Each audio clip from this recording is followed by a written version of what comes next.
नमस्कार, आप देख रहे हैं खबर उत्तराखंड। मैं हूं आपके साथ तन्वी। रुक करते हैं खबरों का, लेकिन उससे पहले एक नजर डालते हैं इस वक्त की हेडलाइंस पर। सीएम धामी तैयार करेंगे रोड मैप, उत्तराखंड बनाने जा रहा है राज्य स्थापना दिवस। सीएम धामी बोले प्रदेशवासियों के साथ मिलकर मनाएंगे रोड मैप। इंडिगो की फ्लाइट से टकराया पक्षी, बेंगलुरु जा रहे विमान में सवार थे 170 यात्री। पक्षी के टकराते ही विमान के इंजन में जोर से आई आवाज। सुप्रीम कोर्ट से उद्योगपति सुधीर को राहत, सुधीर विंडलास को 22 माह बाद सुप्रीम कोर्ट से मिली जमानत। गढ़वाल मंडल में चक्का जाम, दून और पर्वतीय क्षेत्रों की यूनियनों ने भी किया समर्थन। बस, ट्रक, डंपर व ई ऑटो का किया चक्का जाम। पूर्व सांसद ब्रजभूषण पहुंचे हरिद्वार, जगतगुरु शंकराचार्य स्वामी महाराज से की मुलाकात। उत्तराखंड के 4 जिलों में बारिश के आसार, सुबह शाम महसूस होने लगी ठंड।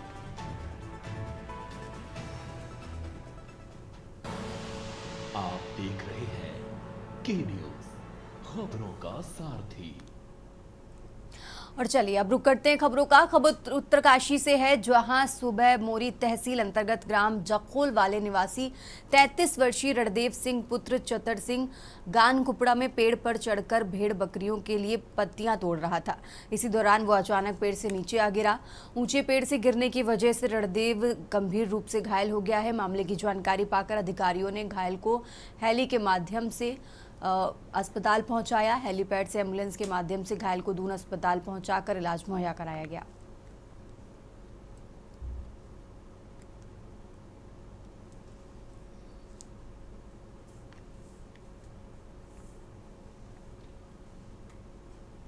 और अब खबर देहरादून से है, जहां 9 नवंबर राज्य स्थापना दिवस से शुरू हो रहे समारोह में हिमालयी राज्यों का संगीत, कला और संस्कृति उत्सव की गूंज रहेगी।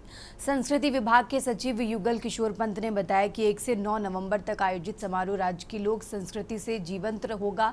राजधानी के कैंट स्थित सांस्कृतिक केंद्र में इस दौरान विविध विषयों पर कार्यशालाएं, सांस्कृतिक प्रस्तुतियां और कला प्रदर्शनियां आयोजित होंगी। इस उत्सव में उत्तराखंड के साथ साथ अन्य हिमालयी राज्यों के कलाकार भी अपनी प्रस्तुतियों के माध्यम से लोक संस्कृति का समृद्ध रंग बिखेरेंगे। पंत ने बताया कि इस अवसर पर निनाद उत्तराखंड.com नाम से एक विशेष वेबसाइट भी लॉन्च की जा रही है, जिसके माध्यम से लोग कार्यक्रमों की जानकारी प्राप्त कर सकेंगे। हम 1 से 9 नवंबर के बीच में जो हमारी 25वीं वर्षगांठ है, उसके अवसर पर बृहद हिमालयन राज्यों का संगीत, कला और संस्कृति को मनाने के लिए एक उत्सव मनाया जा रहा है गढ़ी कैंट हिमालय सांस्कृतिक केंद्र में। इसमें विभिन्न विषयों पर कार्यशालाएं होंगी, टॉक शोज होंगे और विभिन्न प्रदेशों के सांस्कृतिक कार्यक्रम, और उसमें उत्तराखंड के कलाकार भी हैं और बाहरी राज्यों के कलाकार भी हैं। उनके द्वारा एक बृहद कार्यक्रम प्रस्तुत किया जाएगा। और अब खबर हल्द्वानी से है, जहां हल्द्वानी में स्मार्ट मीटर लगाने को लेकर विवाद बढ़ता जा रहा है। शहर के कई इलाकों में लोगों ने इसका विरोध जताया है। हल्द्वानी के राजपुरा क्षेत्र में भी बड़ा विरोध देखने को मिला। स्थानीय निवासियों का कहना है कि बिना सहमति और जबरदस्ती उनके घरों में स्मार्ट मीटर लगाए जा रहे हैं। हल्द्वानी में स्मार्ट मीटर लगाने की प्रक्रिया को लोग आम जनता में नाराजगी देखने को मिल रही है। लोगों का कहना है कि बिजली विभाग की टीमें गुंडागर्दी के अंदाज में घरों में घुसकर मीटर बदल रही हैं। वहीं कई उपभोक्ताओं का आरोप है कि बिना किसी पूर्व सूचना के पुराने मीटर हटाए जा रहे हैं। कुछ लोगों का कहना है कि स्मार्ट मीटर लगने के बाद बिजली बिल अचानक बढ़ गए हैं, जिससे लोगों की चिंता और ज्यादा बढ़ गई है।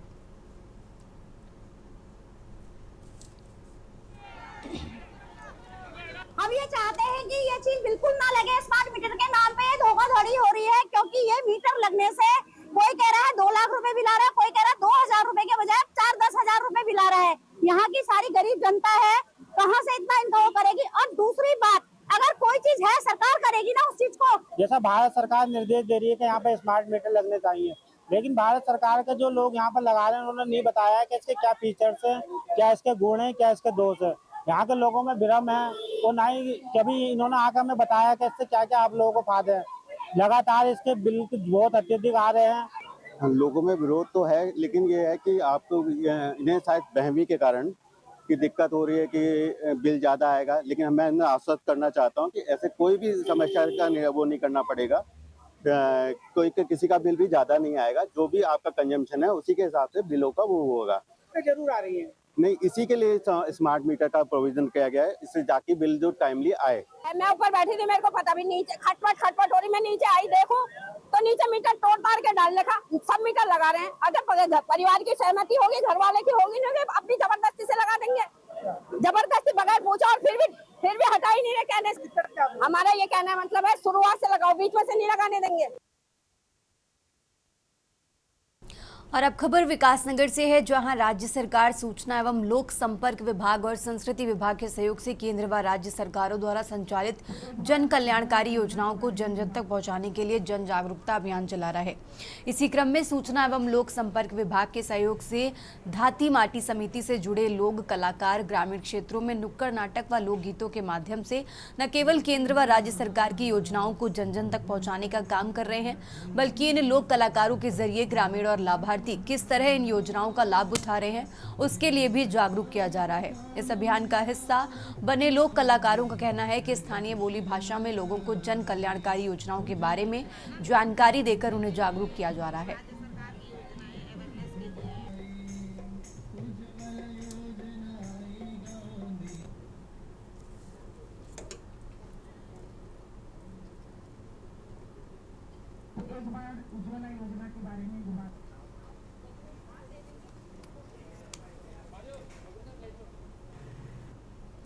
रुक करते हैं अगली खबर का। हल्द्वानी में उत्तराखंड मुक्त विश्वविद्यालय ने एक बार फिर ऑनलाइन शिक्षा के क्षेत्र में अपनी अग्रणी भूमिका साबित की है। विश्वविद्यालय ने भारत सरकार के प्लेटफॉर्म पर उत्तराखंड के सभी विद्यालयों में सबसे ज्यादा मैसिव ओपन ऑनलाइन कोर्सेज सफलतापूर्वक संचालित कर एक नया रिकॉर्ड बनाया है। जुलाई 2025 सत्र में विश्वविद्यालय द्वारा संचालित कुल 42,254 शिक्षार्थियों ने नामांकन किया। ये किसी एक सत्र में अब तक का सबसे बड़ा आंकड़ा है।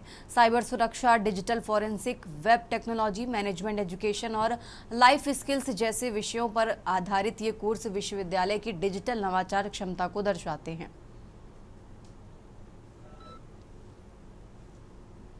हमारा उत्तराखंड मुक्त विश्वविद्यालय ओडीएल में काफ़ी प्रचलित पाठ्यक्रम चला रहा है और ये सबको पता है, लेकिन एक विशेष जो मूक्स का है, जो स्वयं पोर्टल पर हम लोग चलाते हैं, ये ऐसे पाठ्यक्रम हैं जिनकी जानकारी राष्ट्रीय अंतर्राष्ट्रीय स्तर पर कई महत्वपूर्ण संस्थानों तक पहुंची। हम चाहते हैं कि उसका और व्यापक प्रचार प्रसार हो, लोग जुड़ें उससे। इसलिए आज विशेष बातचीत हमने रखी कि लगभग इस वर्ष हमारे पूरे भारत और बाहर से दुनिया से 42,454 विद्यार्थियों ने हमारे मूक्स कोर्सेज, जो 12 कोर्सेज हैं, उनको एडॉप्ट किया, स्वीकार किया है। और अब खबर विकासनगर से है, जहां पचवादून में आस्था का छठ पर्व विधि विधान के साथ पूजा अर्चना से संपन्न हुआ। जहां आराधना में डूबे श्रद्धालुओं ने नदी तालाबों के किनारे पहुंचकर पूरे विधि विधान के साथ उगते सूर्य को अर्घ्य अर्पित किया। वहीं सुबह की ठंड को मात देते हुए हजारों महिलाओं ने जल में खड़े होकर परिवार की सुख समृद्धि की कामना की। श्रद्धा, त्याग और समर्पण से भरे इस पर्व पर प्रेमनगर, सेलाकुई, डाक पत्थर, गंगमेवा, बावड़ी और आसपास के घाटों पर श्रद्धालुओं की भीड़ उमड़ी रही।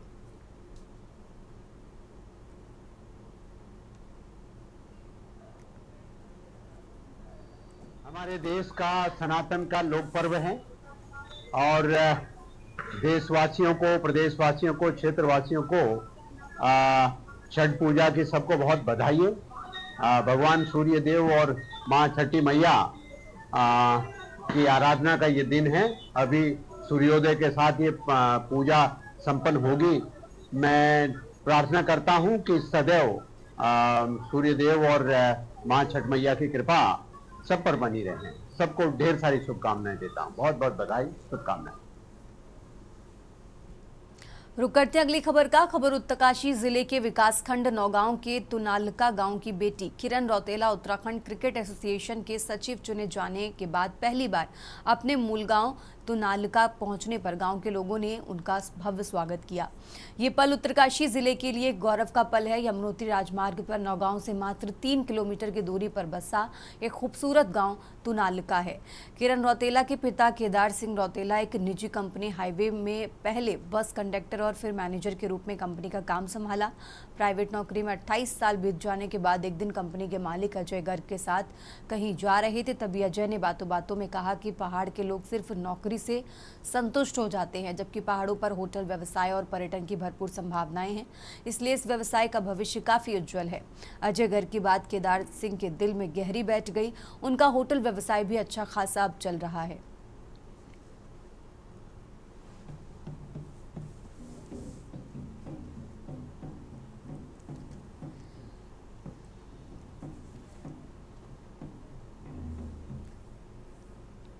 आगे बढ़ते हैं खबरों में। नैनीताल में इन दिनों मौसम का मिजाज बदलने लगा है। अक्टूबर के अंतिम सप्ताह से ही ठंड पड़ने लगी है।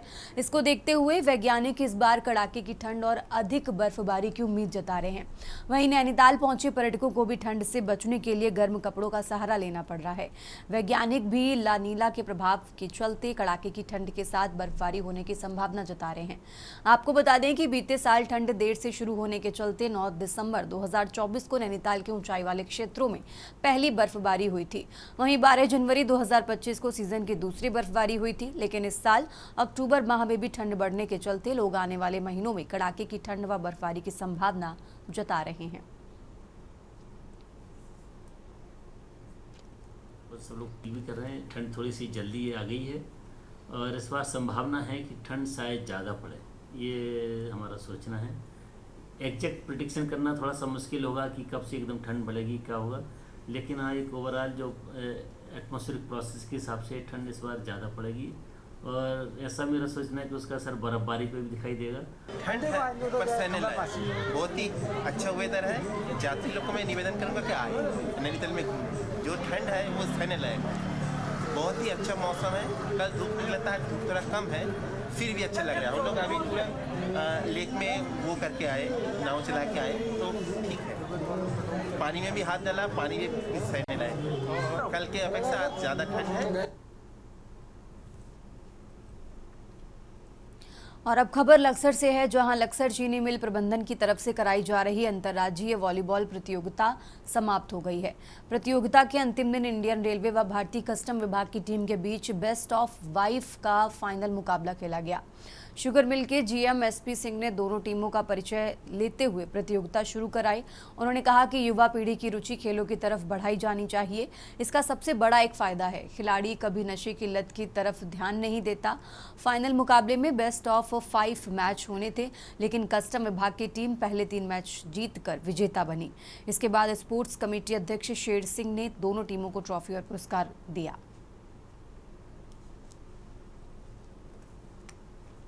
3 दिवसीय जो है ना इंटरनेशनल लेवल का वॉली टूर्नामेंट है और इसमें बहुत अच्छी टीमें आई हुई है जो इंटरनेशनल लेवल की है और बस आप लोगों की सेवा के लिए जो है ना ये और जो विजेता टीम है, हाँ इसका हमने जो रखा है ये इनाम फर्स्ट जो आएगी वो 51,000 का है। पिछले 4-5 सालों से ऑल इंडिया लेवल का टूर्नामेंट करते जा रहे हैं वॉलीबॉल का। यहाँ पे हरियाणा, पंजाब, राजस्थान, आजमगढ़, रेलवे और कस्टम और बहुत काफ़ी टीमें जो नेशनल और इंटरनेशनल जो खेले हुए लड़के हैं वो सब इंडिया रिप्रेजेंट करे हुए सब लड़के हैं यहाँ और यहाँ पार्टिसिपेट कर रहे हैं और बहुत अच्छा टूर्नामेंट है। आज तीसरा दिन है इस टूर्नामेंट का। भारत टूर्नामेंट आरबीएनएस की तरफ से शुगर मिल की काफ़ी पुराना है, 35-40 साल तक हमें देखते हुए हो गए।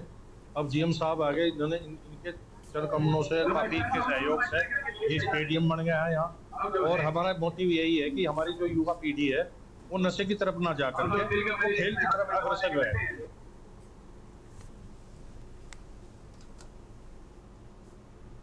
और अब खबर कालाढूंगी से है, जहां कोटबाग ब्लॉक में युवा कल्याण विभाग के तत्वाधान में युवा महोत्सव का आयोजन किया गया। कार्यक्रम का उद्घाटन मुख्य अतिथि प्रदेश प्रवक्ता विकास भगत एवं कार्यक्रम की अध्यक्षता कर रही ब्लॉक प्रमुख मनीषा जंतवाल ने संयुक्त रूप से किया। इस दौरान स्कूली छात्र छात्राओं ने कई सांस्कृतिक कार्यक्रमों का आयोजन किया और छात्र छात्राओं के लोकगीत और नृत्य प्रमुख आकर्षण का केंद्र रहा।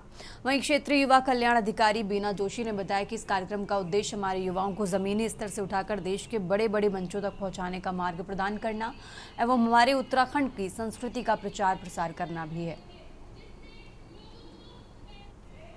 युवा कल्याण प्रांतीय रक्षक दल के नेतृत्व में युवा महोत्सव का सुंदर आयोजन किया गया, जिसमें ग्रामीण क्षेत्रों से आए हुए समस्त विभिन्न प्रकार के स्कूलों से आए हुए छात्र छात्राओं ने अपना सुंदर सांस्कृतिक कार्यक्रम यहाँ दिखाया गया, जिससे बच्चे अपनी प्रतिभा दिखाते हैं और ग्रामीण क्षेत्रों में शांति व्यवस्था बनी रहती है।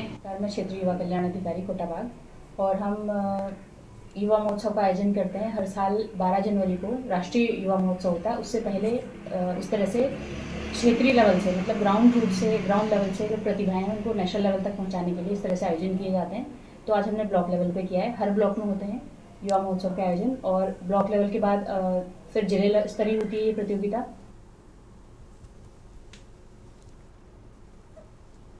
और अब खबर देहरादून से है, जहां गौरव सेनानी एसोसिएशन उत्तराखंड आगामी 9 नवंबर को धूमधाम से मनाया अपना वार्षिक मिलन समारोह एवं 10वां स्थापना दिवस होगा। ये कार्यक्रम उत्तराखंड के स्वर्णिम 25 साल पूरे होने के उपलक्ष्य में बड़ोवाला स्थित Bhandari farm Shimla bypass road Dehradun में आयोजित किया जाएगा।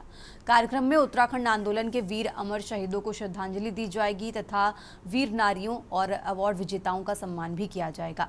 कारगी चौक जेपी प्लाजा में हुई कोर ग्रुप की बैठक की आयोजन की रूपरेखा तैयार की गई है। सचिव गिरीश जोशी ने बताया कि एसोसिएशन ने हाल ही में चमोली, पौड़ी व उत्तरकाशी के आपदा प्रभावित परिवारों को लगभग 8 लाख रुपए की सहायता राशि प्रदान की है। एसोसिएशन ने गौरव सेनानी आपदा राहत एवं पुनर्वास ट्रस्ट के गठन की घोषणा की है, जिससे भविष्य में आपदा पीड़ितों की सहायता की जाएगी। कार्यक्रम में हजारों पूर्व सैनिकों, अर्धसैनिकों, अधिकारियों के शामिल होने की संभावना जताई जा रही है।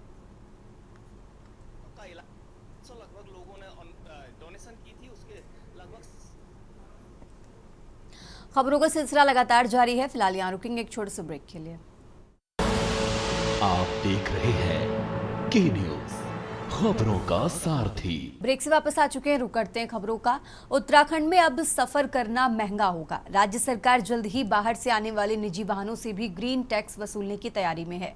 अब तक ये टैक्स केवल कमर्शियल गाड़ियों पर लागू था, लेकिन जल्द ही निजी कार, जीप और अन्य 4 पहिया वाहनों को भी इसके दायरे में शामिल किया जाएगा। सरकार के इस कदम से सालाना लगभग 150 करोड़ रुपए की अतिरिक्त आय होने की उम्मीद है। ये रिपोर्ट देखिए।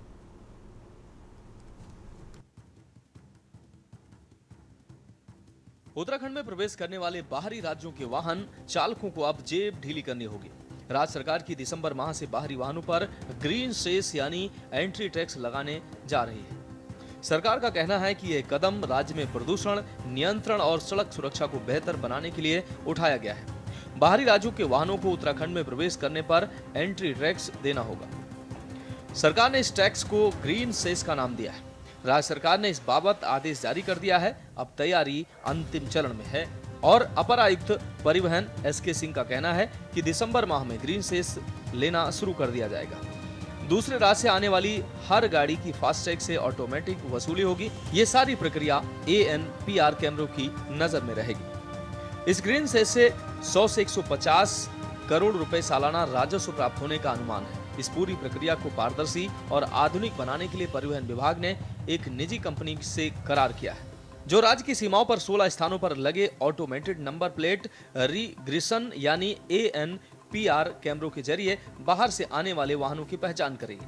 ये कैमरे गढ़वाल और कुमाऊं मंडल की सीमाओं पर 16 स्थानों पर स्थापित किए गए हैं। एक एंट्री गेट हिमाचल प्रदेश के पांवटा साहिब के पास और बाकी यूपी बॉर्डर पर होंगे। गढ़वाल में कुलहाल, तिमली रेंज, आसारोड़ी, नारसन, गोवर्धनपुर, चिड़ियापुर समेत अंतर्राज्यीय सीमा पर कई स्थानों पर ये कैमरे लगाए गए हैं। वहीं कुमाऊं में खटीमा, काशीपुर, जसपुर, रुद्रपुर, पुलभट्टा समेत कई जगह कैमरे लगे हैं। अगर कोई वाहन एक दिन के भीतर दोबारा राज्य में प्रवेश करता है तो उसे दोबारा शुल्क नहीं देना होगा। मतलब ये सेस 24 घंटे के लिए मान्य होगा। इसके लिए संबंधित कंपनी को national payments corporation of India यानी NPCI से पेमेंट गेटवे की अनुमति भी मिल चुकी है। सरकार के नियमों के अनुसार कई वाहनों को छूट मिलेगी। पूरे देश को, दुनिया को, भूमंडल को जहाँ अच्छा पर्यावरण देता है, अच्छी हवा, पानी, सभी प्रकार का 71% भूभाग यहाँ पर वनों से आच्छादित है। और राज्य में लोग आएंगे, पूरे देश भर से आते हैं, हम उनका स्वागत करते हैं। लेकिन पर्यावरण के संरक्षण में जो हमारा योगदान है, जो हमारी भूमिका है, उसमें सबका भी थोड़ा थोड़ा अंश सम्मिलित हो। बाहर की, उत्तराखंड की या हमारे यहाँ की जितनी भी गाड़ियाँ हैं उनमें अन्य शुल्क और टैक्स के साथ साथ एक ग्रीन सेस भी लिया जाता है। हमारे यहाँ की गाड़ियों पर तो वो कार्य के समय, फिटनेस या रजिस्ट्रेशन के समय ही हम ले रहे हैं फीस के साथ ही। और बाहर की राज्यों के लिए अभी तक जो ये ग्रीन सेस है ये टैक्स के साथ लिया जा रहा था जब वो टैक्स जमा करती थी, लेकिन वर्तमान में अब ये सॉफ्टवेयर के माध्यम से किया जाना प्रस्तावित है, जिसके लिए हमारी जो ANPR लोकेशंस हैं, बॉर्डर पर जितने भी हमारे ANPR लगे हुए हैं कैमरास, उनमें जो फीड आती है उस फीड के माध्यम से बाहर से जो आने वाली गाड़ियां हैं उनसे ग्रीन सेस लिया जाएगा। और ये ग्रीन सेस उनके फास्टैग वॉलेट, यानी कि जिन गाड़ियों पर फास्टैग लगे हुए होंगे उनके फास्टैग वॉलेट से ये डिडक्ट होगा। तो ये पूरी तरह से मीन्स कंप्यूटराइज्ड व्यवस्था है, ऑनलाइन व्यवस्था है, और जिसमें गाड़ियों को नहीं रोका जाएगा। केवल ANPR पर जो गाड़ियों के नंबर आएंगे उनके फास्टैग के माध्यम से ग्रीन सेस वसूला जाएगा।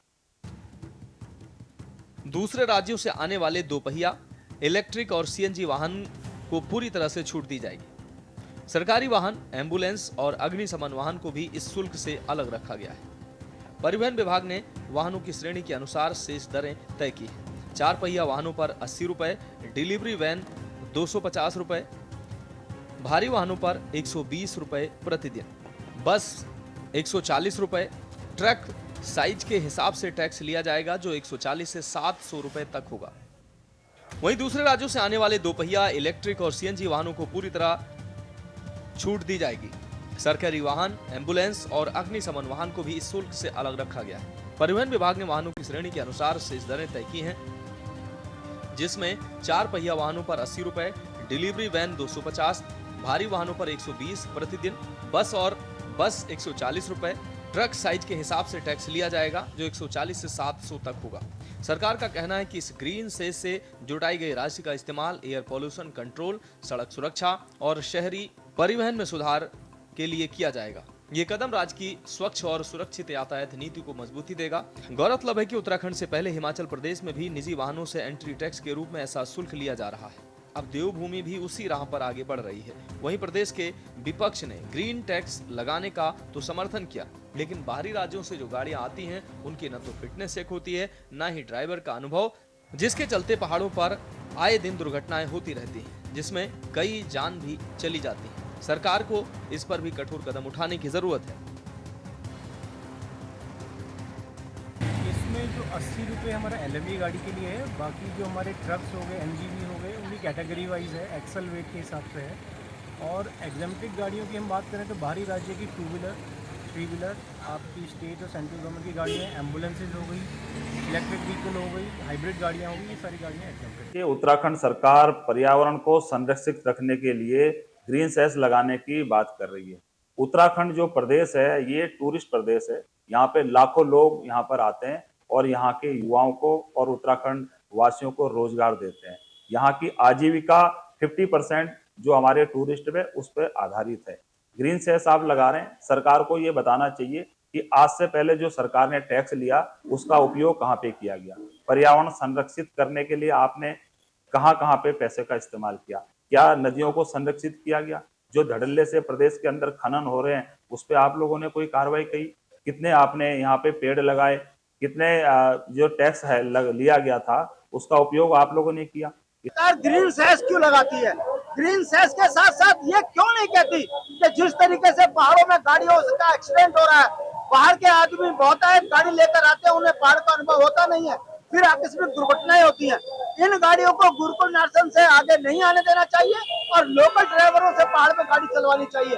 अगर ऐसा सरकार करेगी तो निश्चित रूप से पहाड़ के ड्राइवरों को रोजगार भी मिलेगा और पहाड़ में एक्सीडेंट की संभावनाएं भी कम होगी। अपना एक अलग स्थान है, लेकिन पिछले दिनों बड़ी संख्या में हमारे यहाँ यात्रा बढ़ी है। यात्रा बढ़ती है तो मन संपदा है, पर्यावरण कहीं ना कहीं दूषित होने की संभावना रहती है। बड़ी संख्या में कार्बन डाइऑक्साइड की दृष्टिकोण से चीजें रहती हैं। इसलिए सरकार ने निर्णय लिया है और राजस्व की दृष्टि से भी राज्य के अंदर हम जहाँ वृक्षारोपण करते हैं, अनेकों पर्यावरण के कार्यक्रम चलाते हैं, तो बड़ी संख्या में धनराशि की आवश्यकता होती है। मैं मुख्यमंत्री के निर्णय का स्वागत करता हूँ। बाहर से आने वाले ऐसे जितने भी दूसरे स्टेट के वाहन हैं, वह ग्रीन टैक्स लगे, स्वाभाविक रूप से स्वतः ही आम नागरिक भी जो भारतवर्ष का उत्तराखंड में आना चाहता है, वो उत्तराखंड को शुद्ध वायुमंडल, शुद्ध वातावरण देखना चाहता है, उसमें सबका सहयोग रहेगा।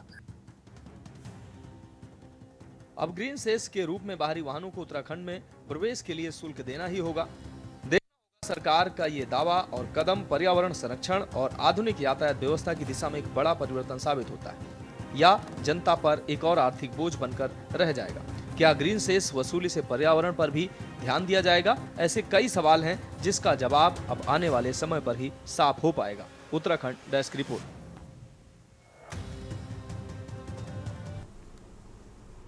खबर उत्तराखंड में फिलहाल इतना ही। आप देखते रहिए के न्यूज इंडिया।